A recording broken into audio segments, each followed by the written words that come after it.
जय जगन्नाथ।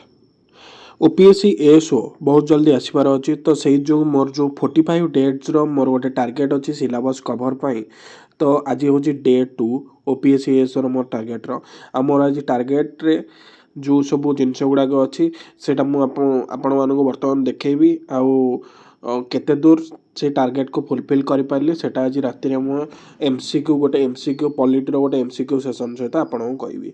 तो मोर जोग्राफी अच्छी इंडियन फिजियोग्राफी तार किसी पोर्सन मोर आज कवर करार अच्छी जोटा कि मुझे स्टार्ट कर देती डे 1 रो then maths ratio and proportion जो चैप्टरटा अच्छी ऑलरेडी मुझे किसी पोर्सन कर सारी एवं आज आउ कि मैथ मु बहुत स्लो रे जाऊँगी एवं धीरे धीरे करने चाहूँगी कहीं मैथटा मो एकदम नुआ टॉपिक।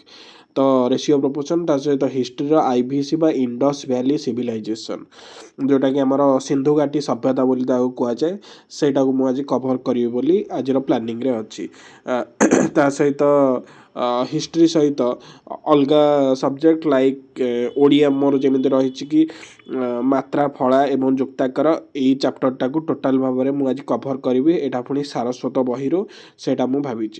तो सारस्वतर मात्रा फला जुक्ताक्षर ता सहित इंग्लिश मु कवर करी पार्ट्स ऑफ स्पीच ए चैप्टरटा को आपण मैंने जेकोसी पोर्सन आपण मैंने इंग्लिश को पढ़ी पारे मुझे सेमती किसी बही सजेस्ट करनी मु स्पेशली रानी मैडम ठारू इंग्लिश पढ़ुची कहीं कंटेंट मत बहुत इजी लगे। तो parts of speech more target अच्छी ता सहित पॉलिटर प्रिएम्बल एवं ता सहित मु एमसीक्यू मोस्ट इंपोर्टेंट जोटा कि ओपीएससी ओएस आउ एएसओ जोटा कि बहुत इंपोर्टेंट हम से भाया किसीटा मु डिस्कसन करी नियरली 20टा क्वेश्चन मु रखी। तो जदि आपण को सेसन गुड़िक मोर बहुत भल लगुता है तेणु प्लीज लाइक शेयर एवं सब्सक्राइब करेंगे। Thank you very much. जय हिंद जय भारत।